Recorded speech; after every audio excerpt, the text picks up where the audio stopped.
welcome back. Well, World Oceans Day is coming up on Wednesday, and if you want to make a difference to ocean conservation, it all starts actually with seahorses.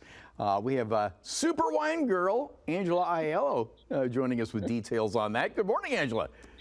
Good morning. How are you doing today, Bob? Good, good. So why seahorses? They're kind of like a canary in the coal mine, much like grapevines as far as climate change. Yes, today we are talking about wine and water, and seahorses really are the indicator for climate change. You know, a few degrees in temperature change can really harm these beautiful species.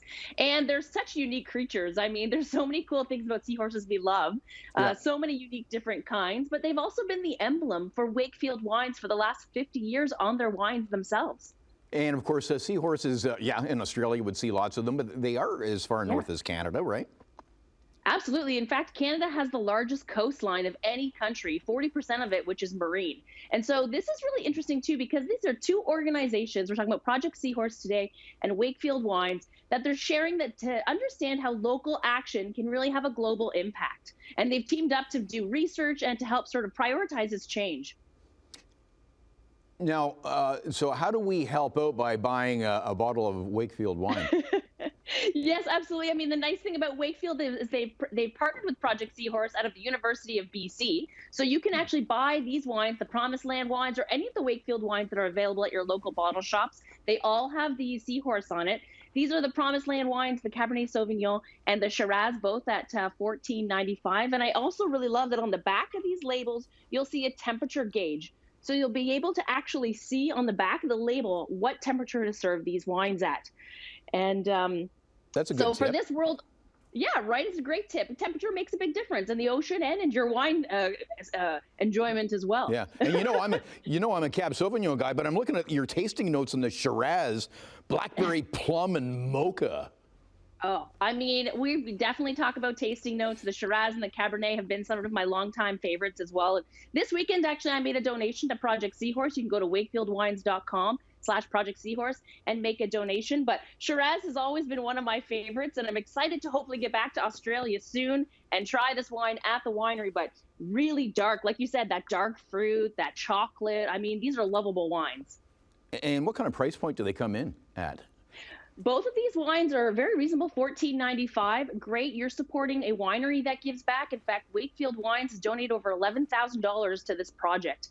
And Project Seahorse is actually founded by 3 women out west. And the director, Amanda Vincent, was the first biologist who was studying seahorses underwater and developed the first field conservation.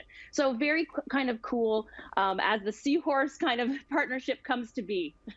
Yeah, in the industry, and yeah, climate change is a big deal for everyone and many sectors, but many wine-producing regions, are they looking ahead and adapting? Like Niagara, I'm thinking, for example, with warmer temperatures to come. Are there plans on how to adapt? 100%. I mean, climate change is a big deal in the wine world as well as around the world. And so what we're looking for in the wine business is obviously to take those warm regions and keep them cool. And what does that is the ocean. I think this is what also is very important is the ocean in so many places around the world, or the water that's around them, they help cool down the vines. And so a vine will actually shut down if it's too hot or too cold. And so we need to regulate the vineyards, and water does that. And in Wakefield Wines in the Clare Valley, one of the most beautiful and historic regions in Australia, you need that as well. You need that diurnal shift is what we call it.